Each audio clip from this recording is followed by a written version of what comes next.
এখান থেকে পুলিশের পক্ষ থেকে মাইকিং করা হচ্ছে আইন শৃঙ্খলা যাতে কোনোভাবে হাতে না নিয়ে নেওয়া হয়। অপরদিকে পুলিশ কিন্তু তৈরি রয়েছে, ব্যারিকেডের একেবারে সামনে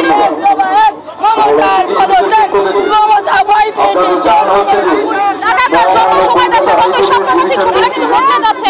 ব্যারিকেডের উপরে উঠে হাতে প্ল্যাকার্ড নিয়ে তারা প্রতিবাদ করছেন। অপরদিকে পুলিশের পক্ষ থেকেও কিন্তু একেবারে পুলিশ তৈরি রয়েছে। মাঝে এই ব্যারিকেড, সেই ব্যারিকেড খোলার লাগাতার চেষ্টা চালাচ্ছেন যারা আন্দোলনকারীরা রয়েছেন তারা। আমি দেখানোর চেষ্টা করছি, সেই ছবিটা দেখাচ্ছি এই মুহূর্তে সাঁতরাগাছিতে।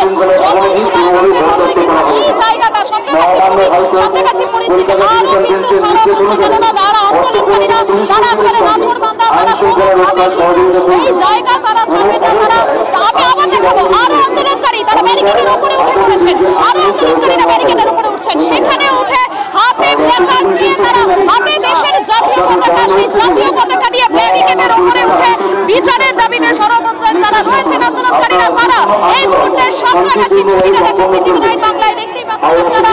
লাগাতার এখানে কিন্তু যত সময় যাচ্ছে ততই ভিড় বাড়ছে, ততই মানুষের সংখ্যা বাড়ছে এবং তারা প্রত্যেকেই হাতে প্ল্যাকার্ড এবং মুখে স্লোগান উই ওয়ান্ট জাস্টিস, সেই স্লোগান নিয়ে তারা এগিয়ে যাচ্ছে। আমি দেখানোর চেষ্টা করছি সেই ছবিটা লাগাতার আপনারা দেখতে পাচ্ছেন।